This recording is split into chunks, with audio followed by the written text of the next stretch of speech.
오늘은 하나님 마음에 합한 사람 9번째 범죄자 다윗, 이런 제목으로 하나님의 말씀을 나누도록 하겠습니다. 여러분, 최근 JTBC에서 방영한 부부의 세계란 드라마 보셨나요? 예, 보셨으면 보셨다고 하시면 됩니다. 보셨나요? 네, 종편 최고의 시청률 31%를 기록하면서 종영을 했습니다. 얼마나 큰 인기를 얻었는가? 지난번에 최고의 인기를 얻었던 스카이캐슬의 시청률을 갈아치웠습니다. 여러분, 이 부부의 세계란 드라마는요, 불륜과 복수를 다룬 치정의 드라마입니다. 문제가 뭐냐, 이 불륜을 아름다운 사랑의 이야기로 둔갑시켜 버립니다. 그것을 보는 시청자들 대부분이 누구였냐면 가정을 이루고 있고 자녀를 키우고 있는 부모님 세대였으면서도 이렇게 마음속에 생각을 했다는 거예요. 나도 저렇게 아름다운 사랑을 하고 싶다라는 생각을 가졌다는 것이죠. 오늘 본문에요, 부부의 세계와 가장 걸맞는 모습을 하고 있는 사람이 등장합니다. 그가 바로 다윗입니다.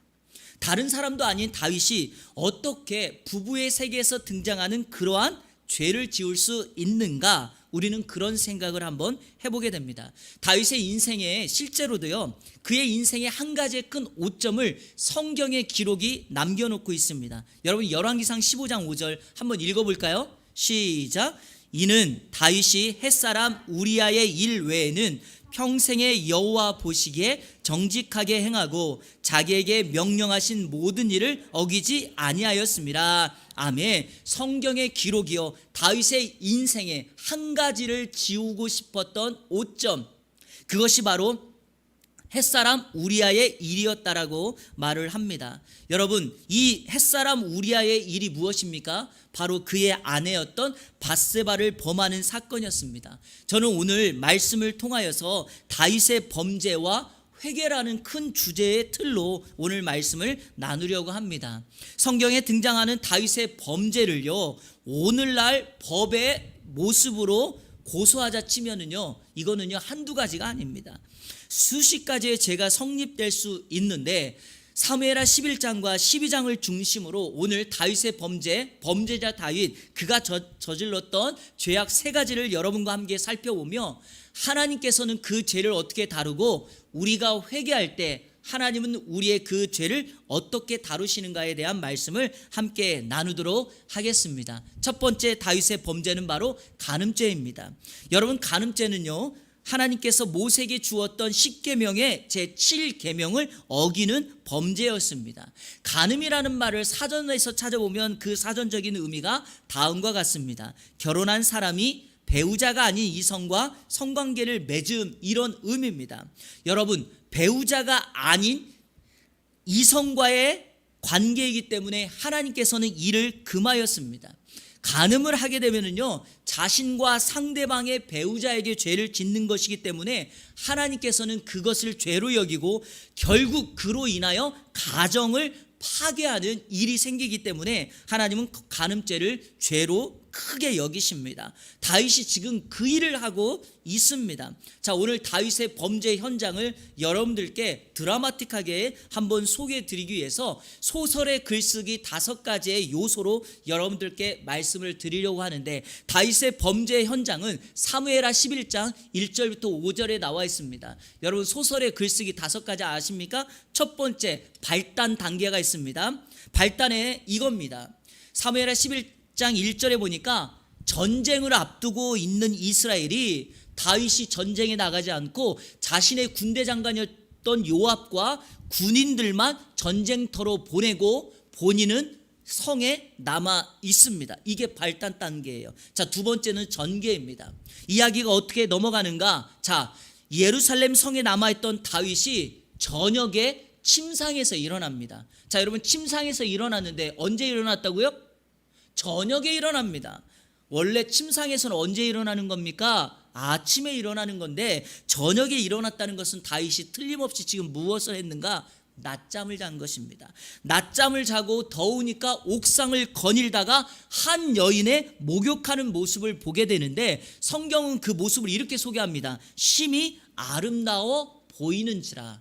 성경이 어떻게 표현했다고요? 심히 아름다워 보였다. 여러분, 거리가 멉니다. 그런데 그 모습을 보면서 이미 다윗의 마음에 욕망이 들어오니까 그 모습이 아름다워 보였다라고 표현한 것입니다. 세 번째는 이 전개가 어떤 위기를 만나는가, 3절인데요. 다윗이 그 여인이 누구인가 사람을 보내서 알아보게 합니다. 그런데 알아보았더니 그 사람이 누구였는가, 햇사람 우리아의 아내 밧세바였다라고 표현합니다. 자, 성경이 강조하는 두 가지, 우리아라는 말을 딱 들었을 때 다윗에게 들었던 생각, 내 신하인데, 나의 충성스러운 신하다. 자, 두 번째, 우리아의 아내 밧세바였다. 자, 어떤 의미입니까? 유부녀라는 말입니다. 자, 여러분, 아무리 마음이 끌려도 여기서 멈춰야 하는 것이 다윗의, 왕의 바른 태도입니다. 그런데 대부분 모든 제 원리도 똑같습니다. 알아볼 수는 있고요, 마음이 끌릴 수는 있는데요, 그것이 하나님의 기준에 도덕적으로 법적으로 금지하는 일이라면 그 자리에서 즉시로 멈춰야 죄를 범하지 않게 됩니다. 자, 어떻게 이야기가 네 번째 절정으로 치닫는가? 다윗은 멈췄어야 됐는데 그 정욕을 멈추지 못하고 밧세바를 왕궁으로 데려와 동침합니다. 그리고 마지막 결론, 하룻밤을 즐기고 밧세바를 집으로 돌려보냅니다. 자, 오늘 이 스토리의 제목을 제가 다뤄보았습니다. 하룻밤의 사랑. 요즘 우리식으로 말하자면 성경판 부부의 세계. 여러분, 어떻게 다윗이 이러한 간음죄를 짓게 되었는가? 우리가 지금까지 알고 있는 다윗의 모습, 하나님 마음에 합한 사람, 그 사람의 모습과는 완전히 반대가 되는데요, 중요한 사실은요, 이러한 다윗의 범죄가 한순간의 충동으로 갑작스럽게 일어나는 것이 아니라는 것입니다. 다윗의 범죄는 시간이 지나면서 쌓이고 쌓여서 복합적으로 나타나는 범죄였다는 사실입니다. 자, 제가 한번 말씀드려 볼게요. 더 이상 부족함이 없는 성공의 자리, 여러분, 더 이상 오를 자리가 없어요. 자신이 전쟁에 나가지 않아도 누구랑 싸워도 이 전쟁에서 이길 수 있다는 교만함.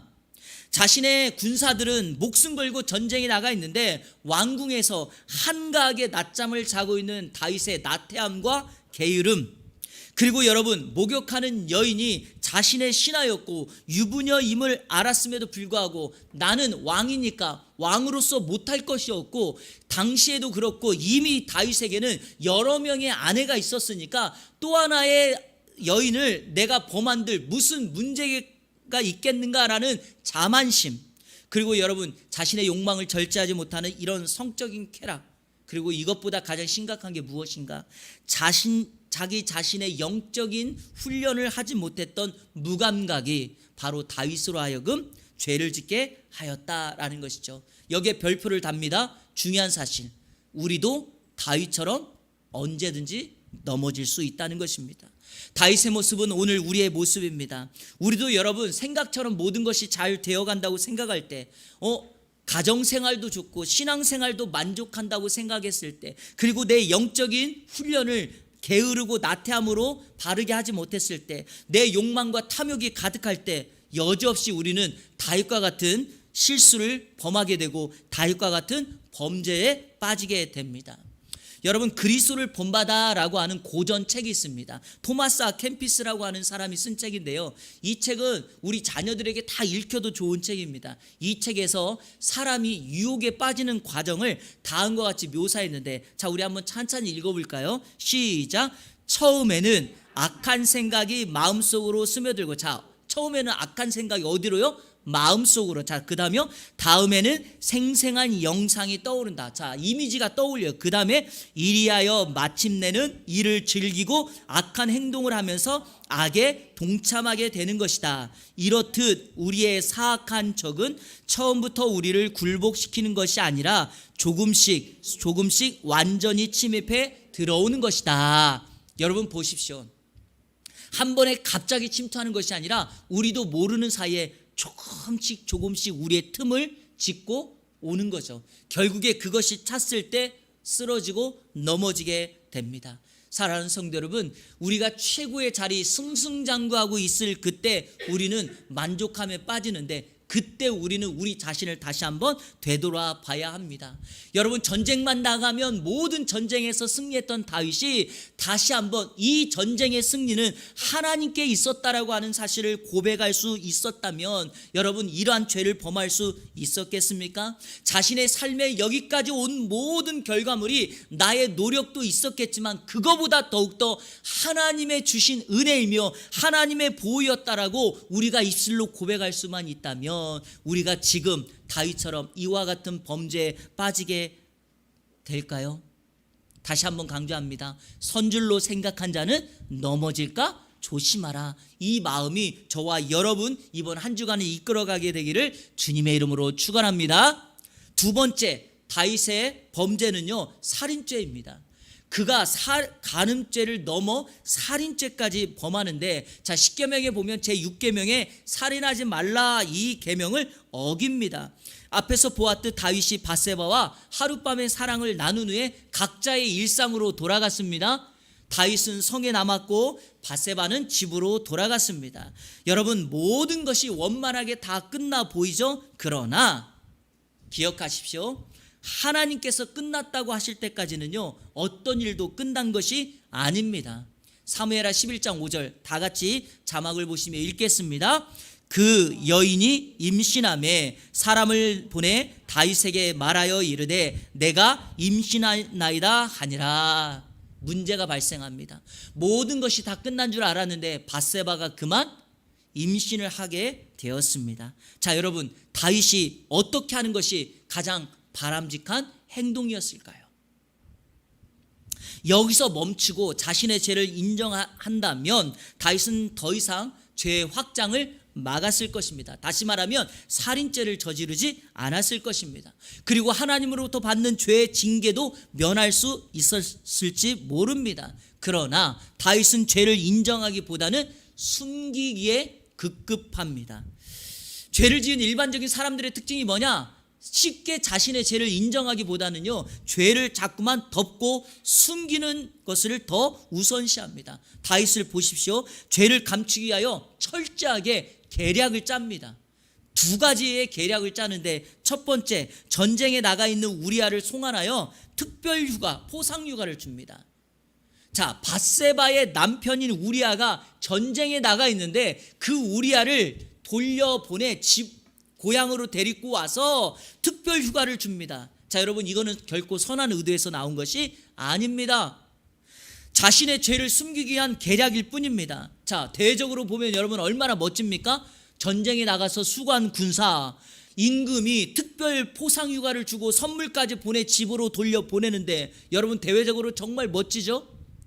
이번에 코로나 바이러스로 전선에, 그러니까 영적인 질병의 전선에 나가 있는 의사 선생님들, 간호사 선생님들 어느 정도 시간이 되었을 때 그분에게 우리가 포상하는 것 너무 좋죠, 여러분? 그런데 지금 이거는 그와 같은 상황이 아닙니다.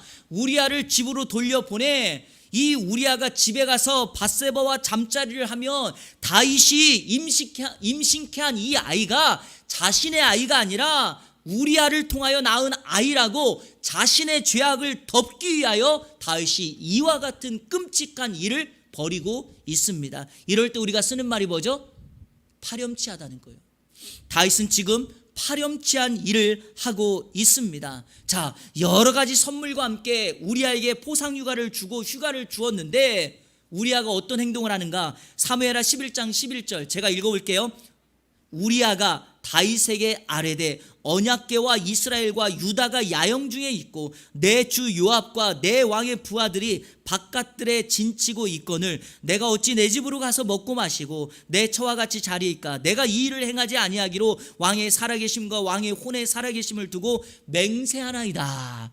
여러분, 우리아의 충성심이 보여지십니까? 우리아가 대답합니다. 나는 그 일을 하지 않겠습니다. 왜냐?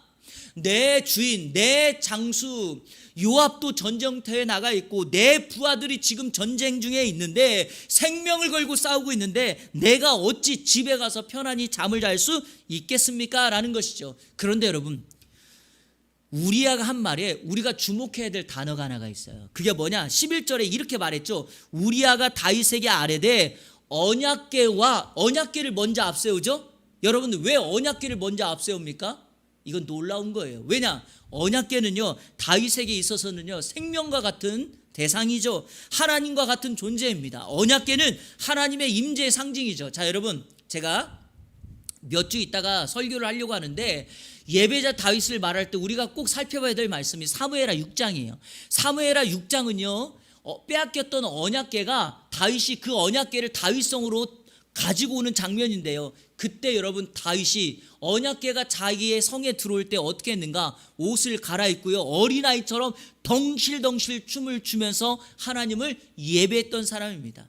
다윗은 이 언약궤를 마치 자신의 생명처럼 여겼던 사람입니다. 그런데 지금 그 언약궤가 전쟁터에 나가 있습니다. 그런데 여러분, 다윗은 우리아가 말하는 언약궤를 듣고도 깨닫지 못합니다. 유진 피터슨이라고 하는 사람이요, 죄에 대해서 다음과 같은 말을 했어요. 이것도 우리 한번 읽어볼까요? 시작. 죄의 묘한 점은 죄를 짓고 있는 동안에는 그것이 죄라고 느껴지지 못한다는 사실이다. 오히려 신이 된 듯한 느낌, 종교적인 느낌, 성취감과 만족감이 든다. 여러분, 이게 틀림없어요. 죄를 짓고 있는 동안에는요, 마치 자신이 신이 된 듯한 모든 것을 하고 싶은 대로 다 해요. 죄라고 느끼지를 않습니다. 그러니까 여러분, 다윗이 지금 죄를 짓고 있는데 우리아가 언약궤 이야기를 해도 그 말이 들어오지 않습니다. 마치 하나님의 음성처럼 들려지는 말씀인데도 다윗은 전혀 들리지가 않습니다. 여러분, 첫 번째 계략이 실패로 돌아가자 다윗은 두 번째 계략을 짭니다. 그 두 번째가 뭐냐? 바로 우리아를 가장 치열한 전투 현장으로 보내 그를 죽이는 것입니다. 여러분, 끔찍하죠? 바로 살인죄를 짓게 만드는 겁니다. 우리아가 더 이상 자기 집으로 가지 않자 다윗은 편지 하나를 써서 우리아 손에 들려 요압에게 갖다 주라고 말합니다. 편지 내용이 뭐냐? 특명이에요. 특명. 우리아를 죽여라, 이거예요.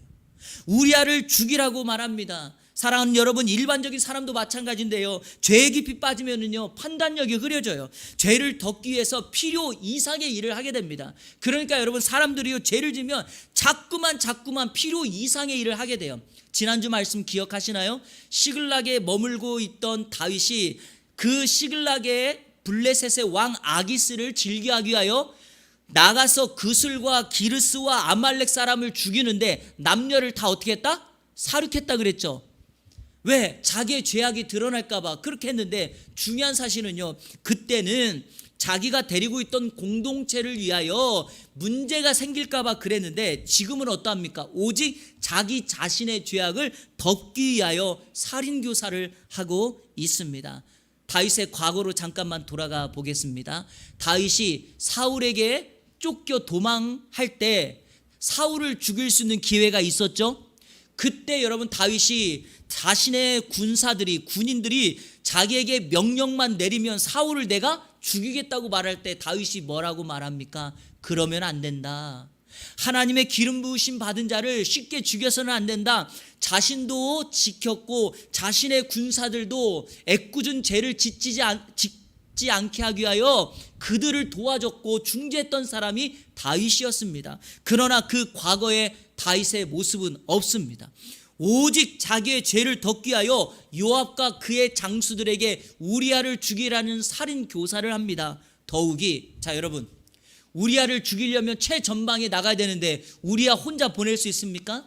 우리아를 딸려 다른 군인들을 함께 돌려보내야 되는데 우리아를 죽이기 위하여 함께 전쟁에 나갔던 또 다른 죄 없는 군인들이 다 죽음에 처했습니다. 더 놀라운 사실은요, 우리아가 전쟁터에 나가서 죽었을 때 사람들이 다윗에게 보고를 합니다. 이렇게요, 왕이시여, 우리아가 죽었습니다 라고 보고를 해요. 그 보고를 들었던 다윗이 뭐라고 말하는가? 이렇게 말을 해요. 이 일로 걱정하지 말라. 칼은 이 사람이나 저 사람이나 삼키느니라. 무슨 의미인지 아시겠습니까? 전쟁을 하다 보면 내가 누구를 죽일 수도 있고 나도 죽을 수 있다라는 겁니다. 사랑하는 여러분, 사랑하는 군인, 사랑하는 신하가 전쟁에 나가 죽었는데 다윗은 죄로 인하여 마음이 완전 무뎌집니다. 슬픔도 없습니다. 오직 괜찮다라고 말합니다. 저는 이 말씀을 준비하면서 늘 마음에 생각하는 것이 내 자신입니다. 우리도 언제든 이럴 수 있겠구나. 내가 죄의 종로를 타고 죄에 빠져 스스로 왕이 되는 순간 내가 누구에게 말하고 어떤 죄에 대해서 변명하고 그 죄를 덮을 때는 이와 같은 똑같은 모습이 나에게도 그리고 우리에게도 임하게 되겠구나. 사랑하는 여러분, 그러므로 우리는 늘 죄가 발견됐을 때는요, 그 죄를 덮거나 확장시키지 말고 그 자리에서 즉각적인 회개로 하나님 앞에 나아가야 합니다. 자, 여러분, 먹물 하나를 화선지에 똑 한 방울 떨어뜨리면 어떻게 되죠? 쉽게 번집니다. 죄의 능력이 바로 이와 같습니다. 그러므로 우리는 우리의 죄악을 그 자리에서 회개하고 하나님 앞에 나아가는 우리 모든 성도님들 되시기를 주님의 이름으로 축복합니다. 세 번째, 다윗의 범죄는 바로 절도죄입니다. 자, 간음죄가 살인죄로 확대되었고요, 이 살인죄는 또 절도죄로 연결됩니다. 여러분, 절도죄, 도둑질하는 것은요, 십계명에서 말했던 8번째 계명을 어기는 행위입니다. 여러분, 자신의 죄악을 멈추지 못하고 숨기기에 급급했던 다윗의 계획에 차질이 생기자 결국 다윗이 우리아를 죽입니다. 사형이 아니라 이거는 살인한 겁니다. 살인. 그런데 여러분, 우리아의 장례를 다 마쳐지자 말자 다윗이 기다렸다는 듯이 어떤 일을 범하는가? 밧세바를 왕궁으로 데리고 와서 자신의 아내로 삼습니다. 이런 걸 가르쳐서 다윗에게는 일석이조라고 말할 수 있습니다. 먼저는 자신의 죄악을 무마시키는 건데 다른 한편은 무엇이죠? 아하, 왕의 후덕함을 보여주는 거구나. 왕의 명성까지 얻는 방식이구나. 밧세바가 남편이 죽어 홀로 되었으니 그 외로운 아내를 자기의 아내로 삼아 왕의 후덕함을 보여주고 주변 나라와 백성들에게 우리 왕이 저렇게도 후덕한 왕이다, 그의 명성을 알리는 방법을 취합니다. 그러나 여러분, 실은 그게 아니지 않습니까? 시간이 더 늦어지기 전에 밧세바를 아내로 맞이하여 밧세바가 임신한 아이가 자신의 간음죄의 결과가 아니라 합법적인 부부관계를 통하여 이루어진 알리바이를 만들기 위하여 다윗이 지금 애를 끌고 있는 것입니다. 여러분, 문제가 하나님입니다. 무슨 문제냐? 하나님은 그 모습을 어떻게 보느냐입니다. 사무엘하 12장 10절 우리 다 같이 한번 읽어보겠습니다. 시작. 이제 내가 나를 업신여기고 햇사람 우리아의 아내를 빼앗아 내 아내로 삼았은즉. 다윗의 행동은 하나님을 업신여긴 거죠. 그런데 그 행동은 또 하나, 다윗의 아내를 빼앗는 거죠. 자, 여러분, 내 것이 아닌 것을 빼앗는 것, 이걸 뭐라고 말합니까? 절도라고 말을 해요. 그래서 다윗은 지금 타인의 것을 빼앗는 절도죄를 지은 것입니다. 다윗은 완전 범죄를 이루었다고 생각했을 것입니다. 왜냐? 이제는 증거도 없고 증인도 없고 모든 것을 다 없앴기 때문이라 생각하죠. 그런데 여러분, 사랑하는 여러분, 하나님이 다스리시는 이 세상에서 완전 범죄가 있을까요?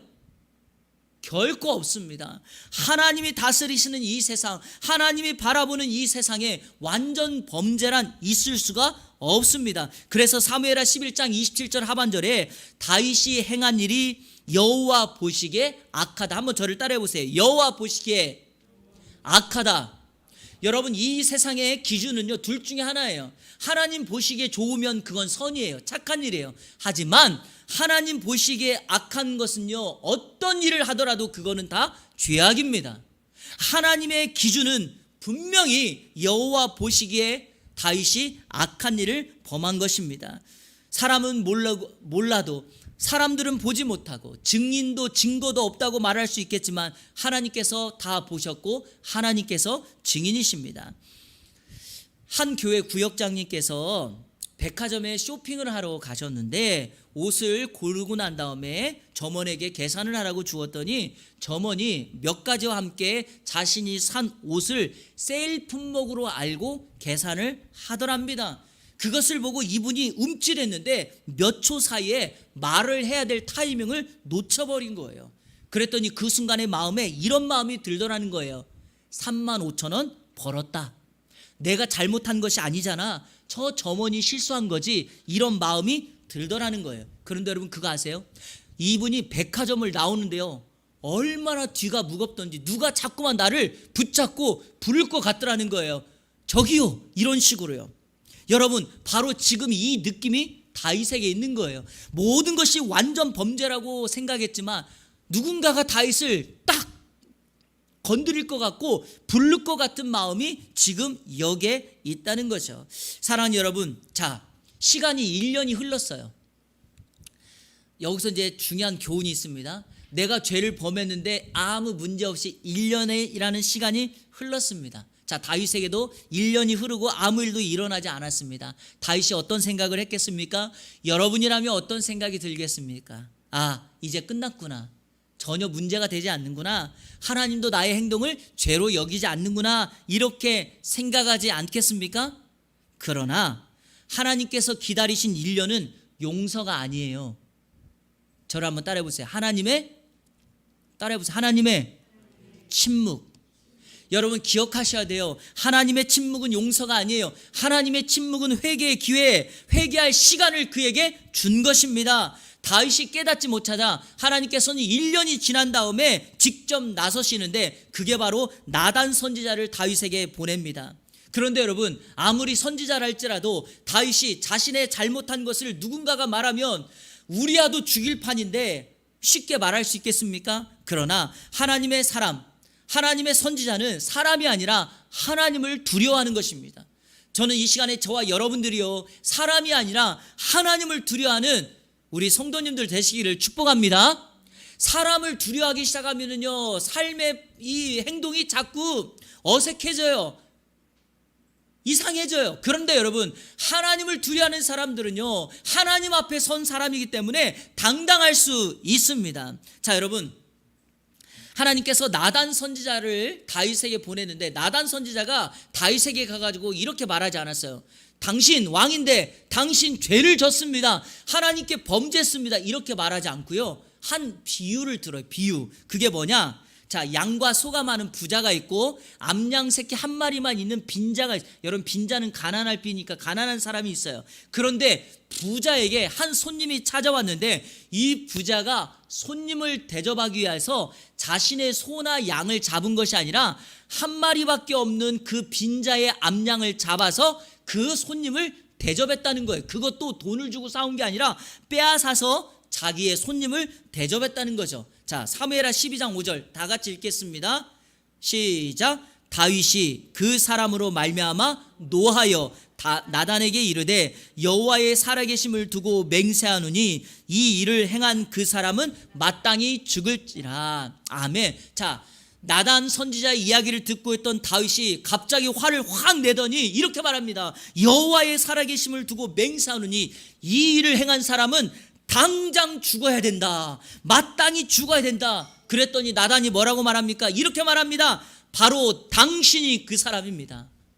You are the man. 당신이 그 사람입니다. 여러분, 왜 나단이 비유로 얘기했다고 생각하십니까? 사람들은요, 주관적으로 자신의 죄를 못 봐요. 죄송합니다. 객관적으로 자신의 죄를 못 봐요. 항상 자신의 죄에 대해서는 주관적으로 생각하기 때문에 비유를 들어서 다윗으로 하여금 자신의 죄를 깨닫게 하는 것입니다. 사랑하는 성도 여러분, 다윗의 인생의 절정, 다윗이 하나님 마음에 합한 사람으로 그의 인생을 계속해서 이끌어갈 수 있는 포인트가 바로 여기 있습니다. 나단 선지자가 당신이 그 사람입니다 라고 했을 때 다윗의 반응이죠. 다윗이 어떻게 합니까? 내가 여호와께 죄를 범하였노라. 오늘 우리가 읽었던 본문 암송 구절로 삼았던 그 사무엘하 12장 13절에 이렇게 말합니다. 내가 여호와께 죄를 범하였다. 사랑하는 여러분, 이것을 우리는 회개라고 말합니다. 다윗은 하나님을 지금 대면하고 있습니다. 더 이상 하나님을 속일 수 없음을 깨닫게 된 것입니다. 우리가 우리 죄를 하나님 앞에 인정하면, 회개하면 하나님은 우리의 죄를 용서해 주십니다. 믿으십니까? 그래서 회개하면 용서받고 회개하면 살게 됩니다. 자, 다윗이 회개한 내용에 대해서는 제가 다음 주에 시편 51편의 말씀으로 한 번 더 설교를 진행하도록 하겠습니다. 자, 오늘은요, 바로 다윗이 자신의 죄를 인정하고 하나님 앞에 회개했다는 것이죠. 왜 다윗의 회개가 위대한가? 자, 우리는 그 모습을 사울왕과 비교하면 알 수 있습니다. 그리고 오늘 이 말씀을 통하여 저와 여러분의 삶을 점검해야 합니다. 자, 다윗도 사울도 똑같이 왕이었는데 여러분, 왕도 죄를 범할 수 있습니다. 자, 사무엘상 15장 24절 읽겠습니다. 시작. 사울이 사무엘에게 이르되 내가 범죄하였나이다. 내가 여호와의 명령과 당신의 말씀을 어긴 것은 내가 백성을 두려워하여 그들의 말을 청종하였음이니라. 여러분 보세요. 다윗이 죄를 범하였을 때 나단 선지자가 와서 이야기했더니 다윗은 자신의 죄를 인정하고 하나님 앞에 회개합니다. 그랬더니 하나님이 용서해 줬죠. 자, 사울이 죄를 범합니다. 사무엘 선지자가 사울에게 가서 죄를 지적합니다. 그랬더니 사울이 뭐라고 말합니까? 자신이 죄를 범하였다고 말을 했지만 그 다음이 뭐예요? 백성을 두려워해서 백성의 말을 청종했다고 말합니다. 회개한 건가요? 아니요. 사울은 자기의 죄를 회개하지 않고 변명합니다. 사람들에게, 백성들에게 자신의 변명을 늘어놓습니다. 결과가 무엇일까요? 용서받지 못하고 사울은 버림받는 인생이 되었습니다. 여러분, 이게 우리 인생의 핵심 포인트입니다. 회개하면 삽니다. 그러나 회개하지 않으면 우리는 버림받습니다. 언제든지 우리도 다윗처럼 사울처럼 죄를 범할 수 있습니다. 그러나 우리는 회개하면 살 수 있습니다. 말씀을 맺겠습니다. 누구라도 범할 수 있는 죄. 그런데 여러분, 인생을 보니 회개는 아무나 하지 않는 것 같습니다. 왜냐하면 왕이라도 어떤 높은 신분과 위치에 있을지라도 자신의 잘못을 인정한다는 것은 사람들 앞에 수치를 드러내는 것과 같기 때문이죠. 그러나 우리가 우리의 죄를 회개하며 죄를 인정하고 나아갈 때 하나님은 그 사람을 살려줄 줄로 믿습니다. 말씀을 맺히면서, 자, 조금 전에 여러분 한 집사님의 백화점 사건을 이야기했죠. 그 백화점 사건의 마무리를 여러분들에게 말씀드리면서 설교를 맺으려고 합니다. 자, 이 집사님이 백화점에 나올 때 정말 누군가가 자기를 부를까 봐 그런 조마한 마음으로 왔는데, 자, 집에 와서 자신의 남편에게 이렇게 말을 했습니다. 여보, 백화점에서 이런 일이 있었어. 그랬더니 신앙 좋은 남편이 이렇게 말을 하더라는 거예요. 당신이 잘못했다고. 그거는 하나님 앞에 죄를 지어서 불편한 것이라고. 35,000원에 성도로서의 양심을 팔면 안 된다고. 그러면서 이렇게 말했어요. 하나님께서 당신의 증인이야. 이렇게 말을 했더니 그 다음날 이 집사님이 백화점에 가서 자초지종을 설명하고 죄송하다고 말하고 35,000원을 돌려주고 온 거예요. 근데 여러분 그거 아십니까? 어제 그 물건을 가지고 35,000원 벌었다는 생각으로 백화점을 나올 때는 그렇게 뒷골이 무겁고 누가 나를 잡아 당기려고 했던 그 마음이 자신의 잘못을 인정하고 35,000원을 지불하고 백화점을 나오는데 마치 노예가 해방된 것처럼 그렇게 자유하더라는 거예요. 네, 여러분, 이 여자 집사님이 누군가를 죽였습니까? 간음죄를 저질렀습니까? 아니면 정말 엄청난 절도죄를 저질렀습니까? 그런데 왜 이 작은 죄가 이 집사님에게 그런 마음을 갖게 했을까요? 죄라는 거는요, 크든지 작든지 하나님 보시기에 하나님과의 관계를 막습니다. 우리로 하여금 우리 마음속에 있는 평안을 빼앗아갑니다. 그러기에 우리 성도들은요, 누군가는 그것이 크다 작다 말할 수 있겠지만 우리에게는 큰 것도 작은 죄도 없는 거예요. 죄는 죄일 뿐이에요. 그리고 그 죄는 언제든지 하나님과의 관계를 막고 우리의 자유를 빼앗아가요. 그래서 여러분, 오늘 우리가 하나님 앞에 내가 마음속에, 아니 하나님과의 관계를 막고 있는 죄가 생각날 때 그 죄를 주님 앞에 용서를 구하면 우리는 자유하게 될 줄로 믿습니다.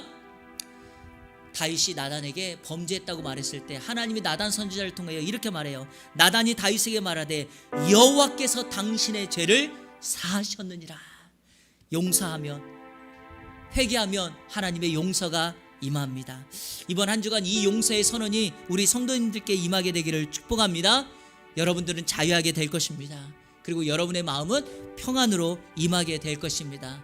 이번 한 주간 자유함을 얻은 하나님의 사람으로, 하나님 마음에 합한 사람으로 살아가게 되기를 우리 주 예수 그리스도의 이름으로 축원합니다. 아멘.